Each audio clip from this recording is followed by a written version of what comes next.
Welcome to the National Indian Gaming Association's Associate Member Spotlight with Brian Sullivan and Ed Gallo. My name is Ashley Cope and I'm the Marketing Manager for the Indian Gaming Trade Show and Convention. I would like to share a few housekeeping tips before we get started. Everyone is muted by default except for our speakers. If you have any questions during the presentation, please type them into the question or chat box and they'll be brought up during the presentation. We will also allow time for questions at the end. And this session will also be recorded and available on our website. Now, without further ado, I would like to introduce Victor Rocha, Conference Chairman of the National Indian Gaming Association. Thank you, Ashley. Thank you very much. That was really good.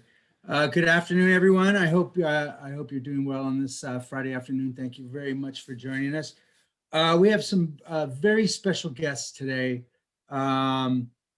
As you know, or may not know, we made the announcement this week that NIGA finally announced its conference dates after a year, well, after canceling our conference 2 weeks before the show and then waiting a year to find out what's going on. But to dive into that a little deeper, let me introduce you to our guests today. Our special guests are Brian Sullivan and Ed Gallo of Clarion Gaming. Ed is the Director of Sales and Attendee Programs with Clarion Gaming and the National Gaming Association. And Brian has been in the conference business since birth. His knowledge of sorcery and dark arts has been invaluable to us. He's also the Vice President of Gaming for Clarion Gaming type. Brian, Ed, how you guys doing, my friends? Hey, everyone. Great. Hi, all. Thanks, Victor. Hey, guys. So in fair disclosure, you need to know that I work very closely with Brian and Ed. As a matter of fact, my God, they're so important to what we do and where we are, and the success that we've had in the last 4 or 5 years, I think is very much, has a lot to do with their hard work and their competence and their brilliance. And I say this because I mean it, and I've always felt very fortunate to work with them because I learned so much from them. And so, gentlemen, welcome. I'm really, really glad to have you here. As you know, the reason why we really want to do this is to finally talk about the conference. You know, we've been radio silent for a year. Everyone's been kind of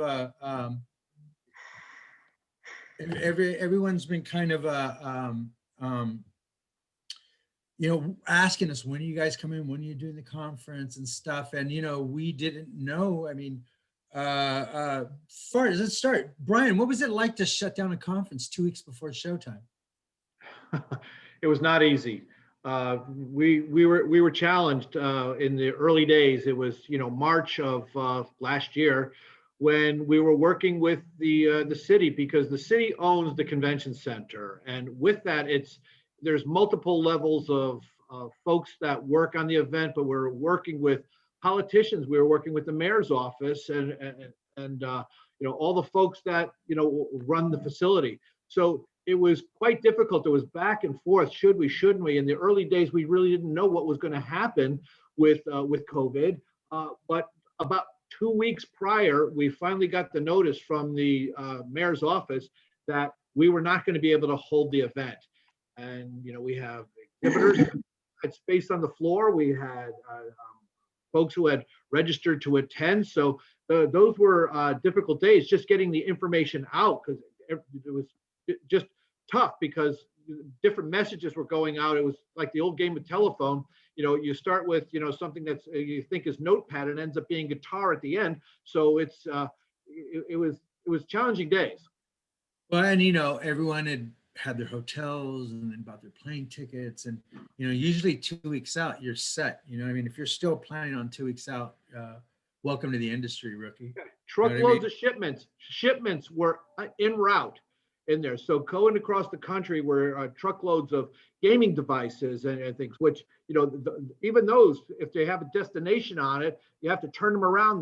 The trucks are sealed and everything. So what happens? Where do they go? Received, not received? Who gets charged? So there was a lot of complications. It was day and night working with folks, some coming out of Europe. So it was a lot of things happening that, you don't think about until you have to think about. Ed, same question to you. What was that like, my friend? I must have just been, have you ever been in that situation before? No, I've never been in nothing like this. I don't think any of us have been. And it was challenging because, every minute of the day it changed and people were panicking. Are we having this?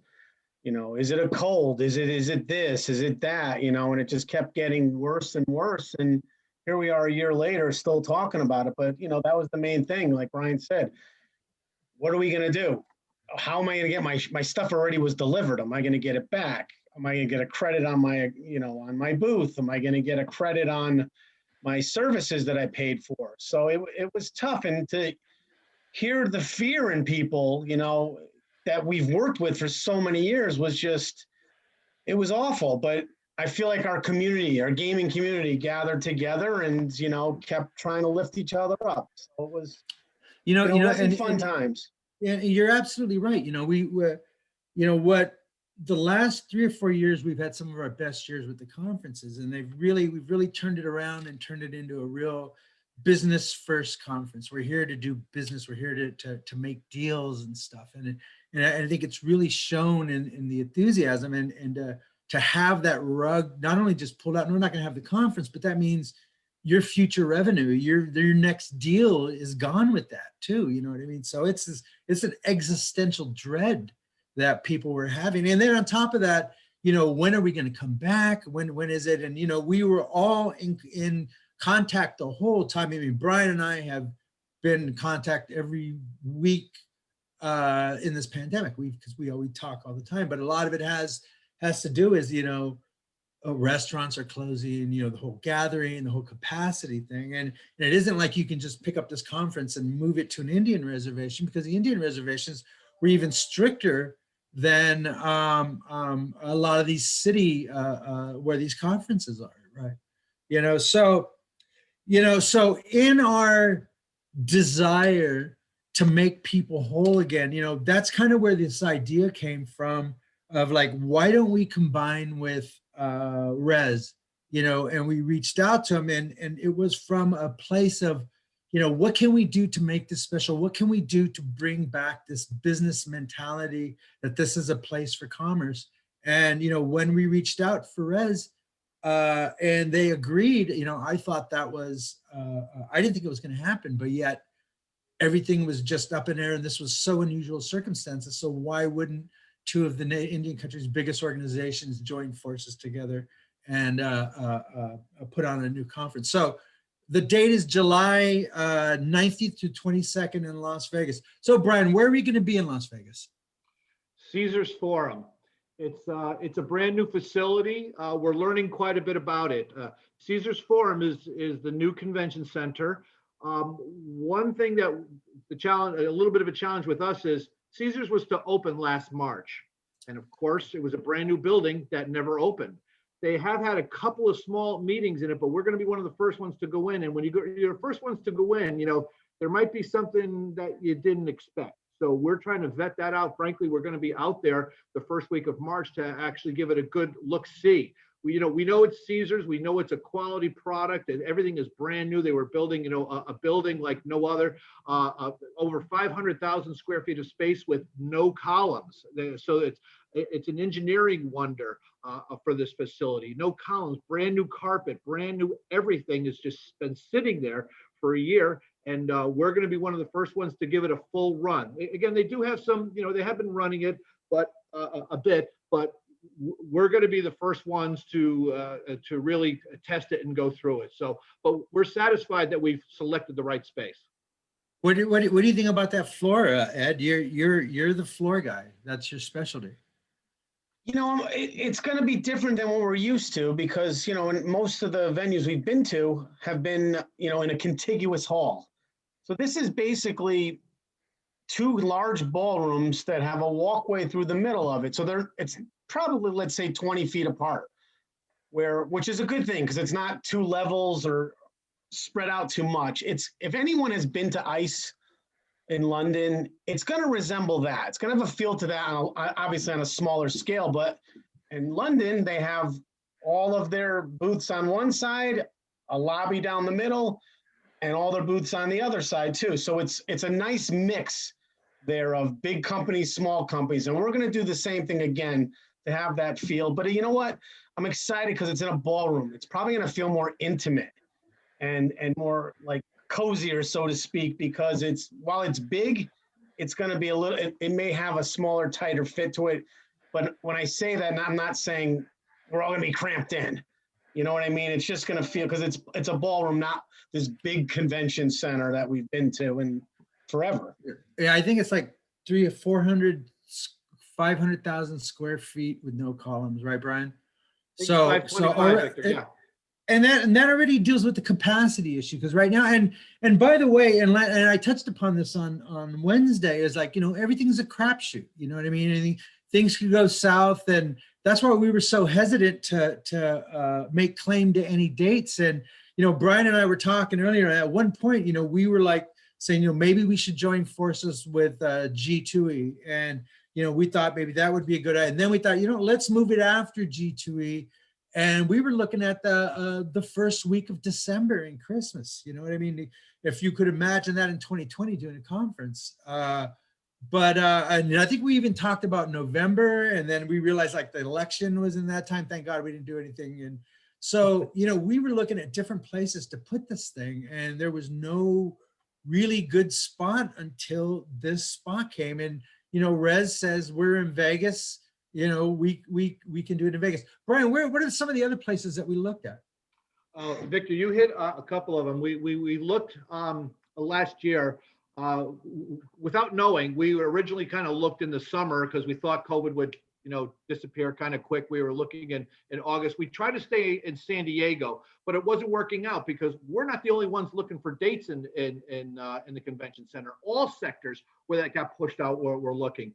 We did have some dates in December of last year, but it just wasn't working out. And then we started chasing the calendar. We looked at, we had dates in April in San Diego here, but we also had dates on hold in New Orleans. So that was a long consideration and discussions that we had about possibly going to New Orleans.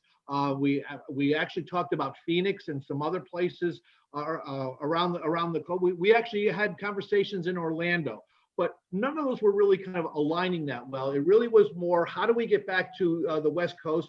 We've had a lot of conversations with AGEM, our friends, Marcus Prater there, and we wanted to make sure that the manufacturers were satisfied as well. So in the conversations, we were looking to help everybody as much as possible. So while the manufacturers have been hurting like everybody else, we were looking to them for some guidance along with the tribes to get to Vegas, because they wouldn't have to ship their equipment as much. They would have less expenses if we were in Las Vegas. So that, combined with what Victor's been talking about with Rez, was really making it the magic recipe to go to Caesar's Forum.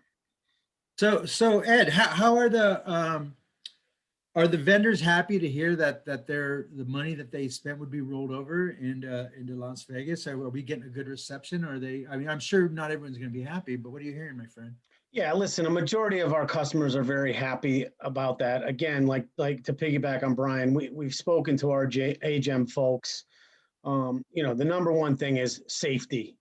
We want to keep people safe and comfortable, as well as be smart about it too, and not be on top of G2E. A lot of these big manufacturers as well have had a lot of, they've cut back like every other customer, so they don't have the staffs that they had to produce these, these shows are a lot of work.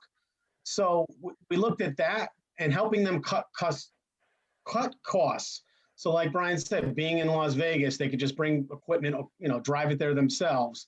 That saves a lot. It saves a lot on T&E. It saves a lot, hotels. But for the most part, I'm getting a lot, it's very positive. I love the emails I get saying, thank God, I'm glad you're doing this. We need this. The industry needs this. We do have a couple of people that are still concerned. Like, listen, it's February. July's a long way away. March, they're going to up the capacities to 1,000 people. It's going to hopefully keep going in the right direction. And hopefully, people will get, we'll be able to get all vaccinated. And, Brian and I have talked about this, and you too, Victor. We don't know. Today, we'd make you probably get an instant test, right? A rapid test, they call it. Check your temperatures. I guess we don't know what's going to happen as we get closer. But, we hope a lot of this stuff falls into play. Again, safety is the number one reason for a number one issue for all of us. And, but getting back to what you're saying, they are happy, and again, Las Vegas, People forget this. We were there 3 years ago, right? And I think it's 2018. It was our biggest and best NIGA we had ever, size-wise for square footage and exhibitors and attendance. So I really feel like the tribes like that. They like going there. So again, it's not going to be our home, but it's a little step, right? Right. And, you know, Ed touched on safety. And of course, you know, Victor, we all know that safety is number one. We have had extensive conversations with Caesars. We don't have a final plan yet. It's gonna develop, and we'll work with it as it goes. But from the folks I've been speaking with, and we'll see them in a couple of weeks to verify this, is when you walk into a Caesars property, they're taking your temperature. There's hand sanitizer everywhere at almost every point that you touch or go. They have hand sanitizer already set up. So some of the things that we've been talking about already exist there at Caesars, and we're going to verify it. There's extra signs around, you know, caution, how to social distance, anything that's going to be necessary. We're going to have masks. You know, everybody brings their own mask, but just in case, we'll have masks as well, just in case somebody drops one, loses it. We'll have those types of things. So, you know, safety is first as gaming gets back on its feet. Well, you know, and I think everybody should, you know, acknowledge the fact that, you know, not only have we gone through something traumatic and abnormal, but going forward, things are going to be changed too, and there will be differences. And I think, you know, we need, you know, what we're trying to do here is acknowledge that things have changed, but then also recognize the opportunity that the pandemic has created: more business opportunities, more sports betting, more iGaming. You see health and safety stuff.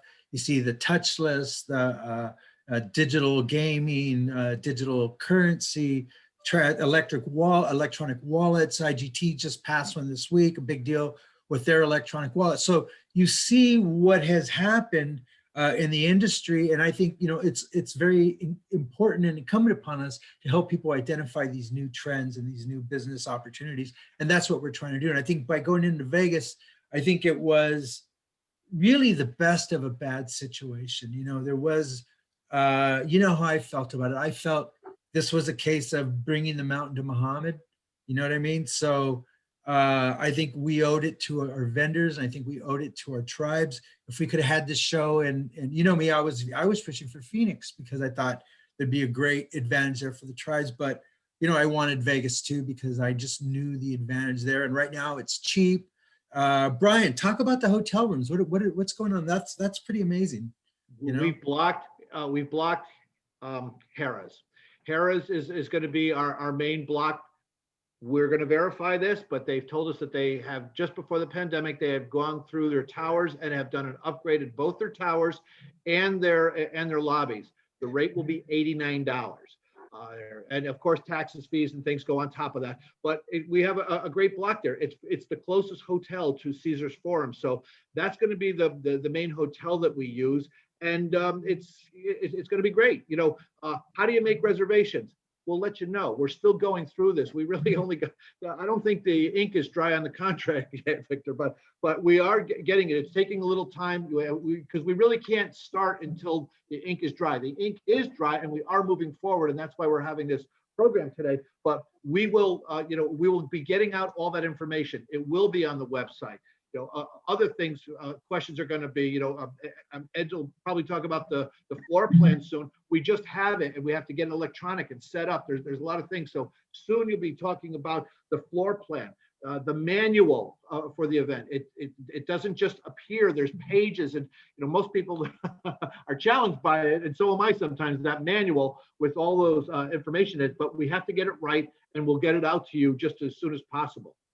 And one more thing, Brian, I think you're forgetting is that the monorail stops right there, right in front of the thing. So you can stay anywhere along the strip. You know, that's what I used to do when we were at the convention center.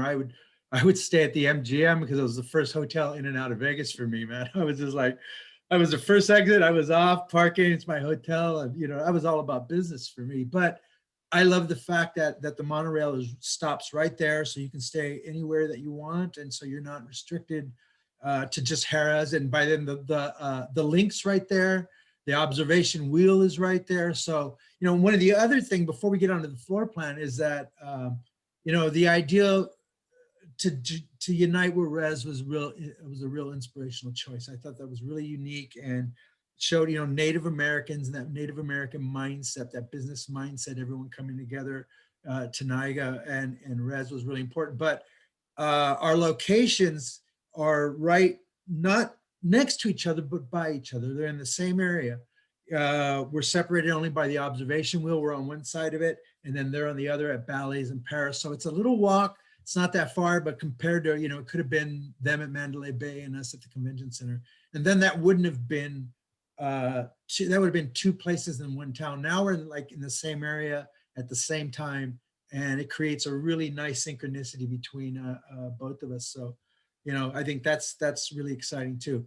So Ed, let's talk a little bit about the floor, man. How is this floor is just massive. Now you mentioned, and I wanted to circle back, was about the layout was like ice. I remember when ice used to be over in on the other side of London. I forgot the name of the place. Earl's Court. Earl's Court, right? When I think of Earl's Court, I think of Led Zeppelin. Sorry. And that was a really nice show. And then they moved over to the Excel in East London, and it just blew up. And what I loved about it was, having that walkway in the middle and having that social hub in the middle where you could find people and you could congregate, and not at the sides. And it was only steps to the trade show instead of having around. So I loved how convenient that is. Is this like a new trend in conferences, or we just got lucky? As much as I'd like to say we're cutting edge and trendy, we're getting lucky with this. Listen, that's the $1 million question that I've reached out to everyone that's an exhibitor and sponsor, and all I get back is, all right, when am I going to see, where's my location going to be? I need to see the floor plan. So as I have told most people that I've spoken to, it's going to take us probably a couple weeks.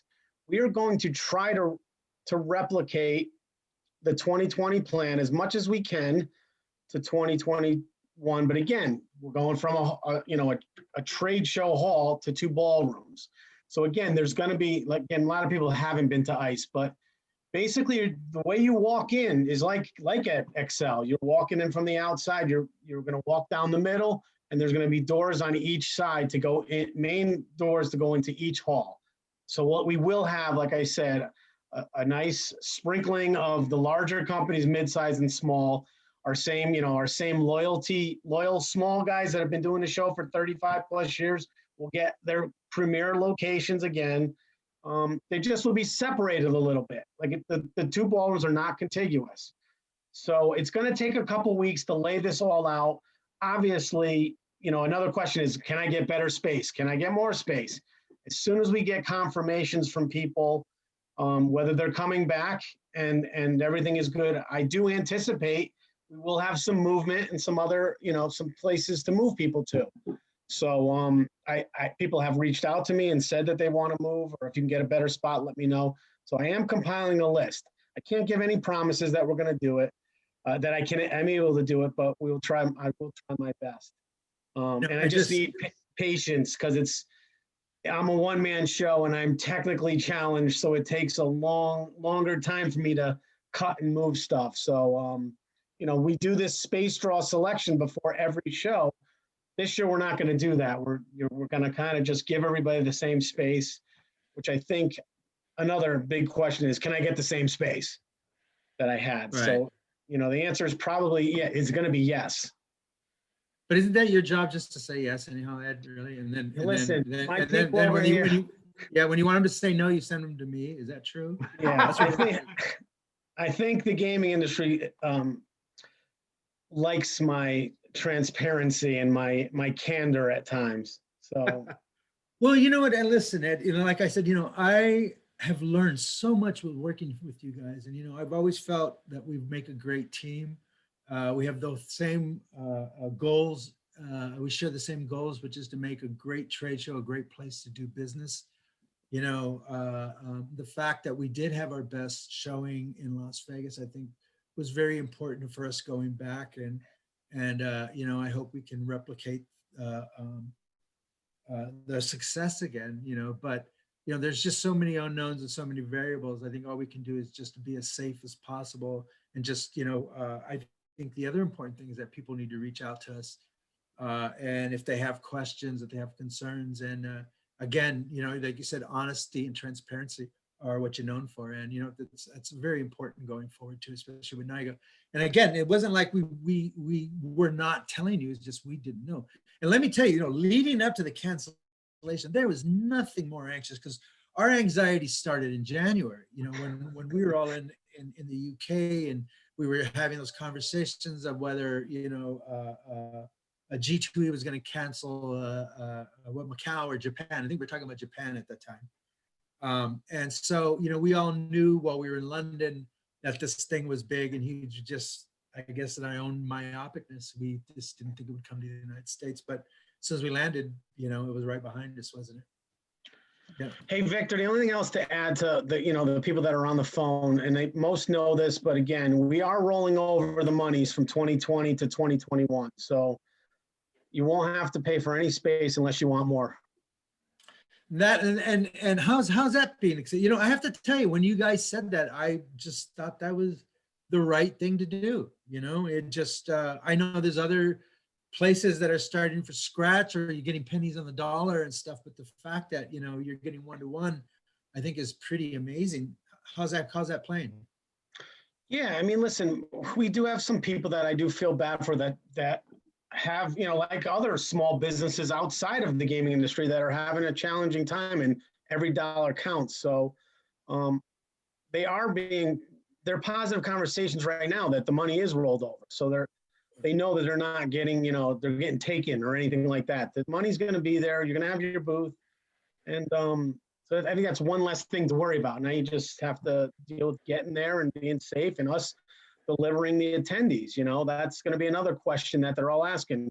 Are they going to come? And we all believe they will. Again, it's February. We don't start tracking usually until 10 weeks out, Brian? And now, Yeah.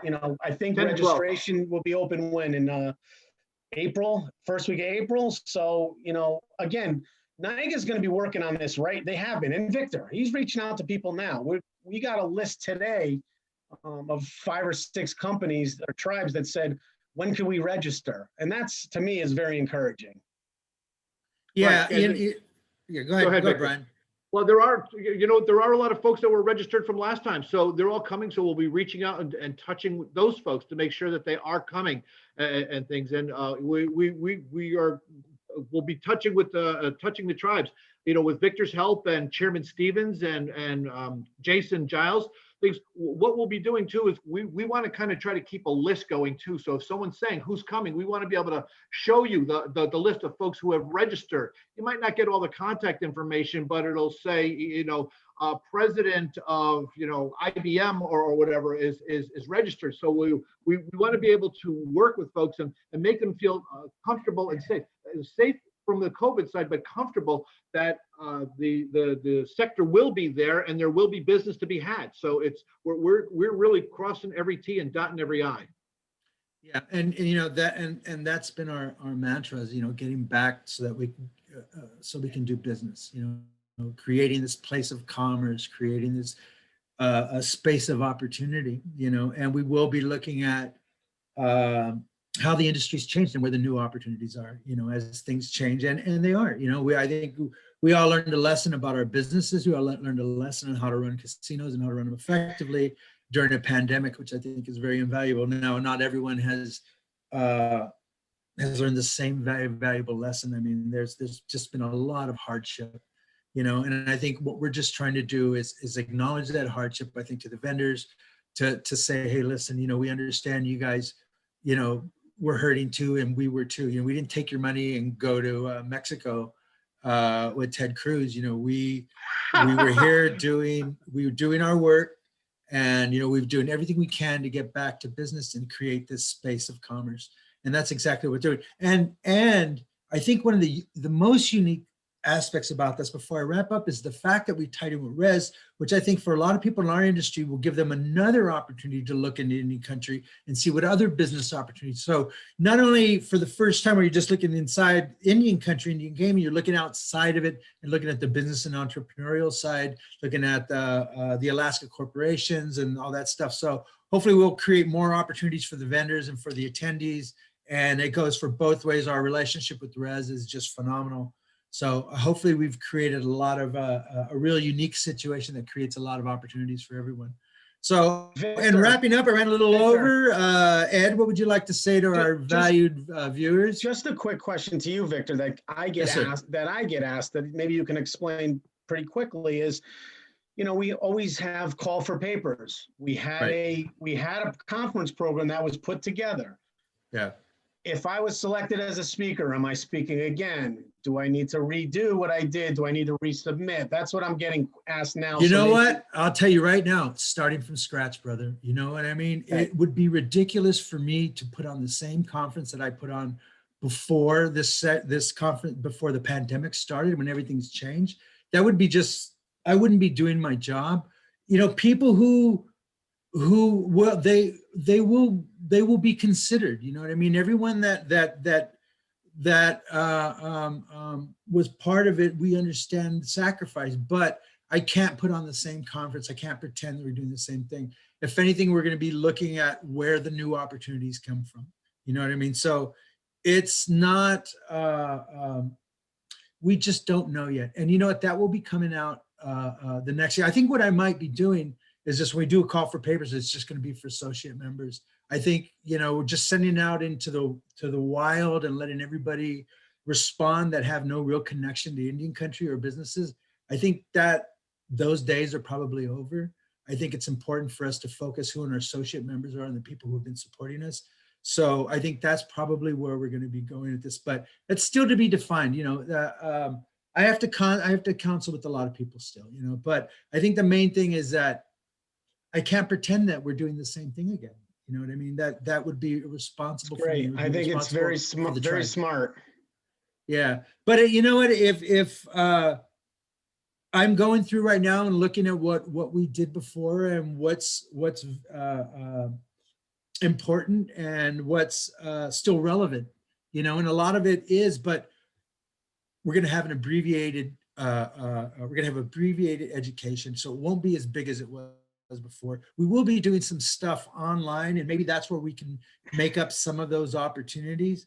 But it's going to be abbreviated. We can't go back to where we were before. And remember, we were at 80 sessions or something like that, Brian. I think we had 100 when we were in Las Vegas. Did you see that board? It was like, it was insane. The funny thing was that people were like, "Well, I love it," because there was so much opportunity. But there was the biggest complaint I had is that there was too much great content. And it sounds like my ego, but that's exactly what I have. I see someone is asking a questions about. Yeah, ignore them. By the end, just kidding. Go ahead. So I saw someone is asking, can I go take a smaller size if I want? You absolutely can, but the issue is there won't be any money or credit given back. So if you took a 10 by 10 or a 10 by 20 or paid for something even bigger, you take the same size for 2021. What I've been talking to a lot of the bigger players and mid-sized ones this year, everyone needs to, budget's another big concern. So what we recommend is open layouts. If we, like Brian said, there is a carpet there, but if you want to distinguish yourself from the others, you could put down your plush carpets that you always do. Throw your products in there, and an overhead sign. I would not build any walls. If you need a meeting room, I would probably make it limited space. But again, bare bones. Make it inviting to come to your booth, and obviously the number one thing is to save money. Right. Hey, go ahead, Brian. It's a good point, and I just want to let you know too that we have service providers, people who provide the internet, electric, GES. Everybody knows and things. While we've been on this call, I've received 2 calls from GES. And my goal is to keep costs low. We understand what's happening. The entire world has changed. Money has run low. And gaming, we're all trying to recover here. So our effort here is to work with every exhibitor as we can to help you save money, do the best decorations that you want to do on the budget that you want to have, and do the correct presentation, and really try to save money for you folks as we go. One of the most important things that we haven't talked about is arts and crafts. Ed, are we going to have a space for arts and crafts for our native artisans, who I'm sure are hurting just like everyone else too? Absolutely, and I will tell you, they are phenomenal. They are the number one people. It's like they're waiting for an email to come from us, and they respond so quick. And all they want to know is, when can I pick my space? So we will have that area. It will be highlighted as always. They will get the extra day as always. We'll do the same packages, right, Brian? The door, from the loading dock to the cart service we've done. So honestly, we look forward to seeing them there. They really brighten up the show. I can imagine they're all just chomping at the bit to get back. I think, what part of my education in this job was, realizing how important they are to our soul and to our business. And I don't think any other place that I've been to has that type of connection to their people. But, for Chairman Stevens, it's very important. Remember in Vegas, we actually had them open up the conference center early so we could have the arts and crafts, because they showed up a day early. And I was like, oh, close it, blah, blah, blah. I got my head handed to me. So it was, hey, Brian, yep. Another question. I see it. Did you see that one? I see it here. There's a question regarding OWIGA and getting your product to OWIGA. Honestly, we haven't had the chance to address that. I'm glad it was brought up here, Christine, that you're watching here. We will find out and let you know. I know, will there be some cost? Yeah, I don't think that we can ship things to OWIGA at no charge, but that's definitely a question that we will open up with GES and trying to make an easy caravan to get from NIGA to OWIGA, which is shortly behind us. So yes, thank you for that question. Yeah. And that's something that we need to talk about. That was one of the unfortunate circumstances, is that Res was before it, and we hopped onto them, and we're a week before OWIGA, and I just want everyone to know it's important that you support OWIGA, and they are the second largest gaming market and tribal gaming market in the United States, and they've got a lot going down over there. They're talking about sports betting. They're, the whole thing with McGirt changed everything upside down. So, there's a lot going down in Oklahoma that you should really be there if you're in that market, and if you're smart, you'll be there. And so, you know what, gentlemen, we ran a little over our time, a little more, but I think that was important. That we have these discussions, and if you're a vendor and if you're having questions, just realize, we really have tried to create something instead of NIGA just being by itself and doing the same old, we teamed with Res to create more of a dynamic for more Native Americans, more business mindset. And, that's going to be advantageous to all of us in the short term and in the long run too. So, Ed, I want to thank you very much for coming and all your hard work, brother. I've learned so much from you, and you're just really such a good guy, and it's very easy to see why you're successful in this industry. And Brian, you're like a brother to me. You know that having my conversations with you every week is so important. So again, everyone, we're looking out for you, and we'll get through this together, and we're just trying to look and create more opportunities for all of us. So again, thank you. We'll be back, I believe, next week with GLI. And for the NIGA webcast, we'll be talking about esports. So thanks, everyone. We'll see you guys soon. Yeah. Great. Thanks. Thank Have a you, good weekend. guys. Thanks, Victor. Thanks. Bye now.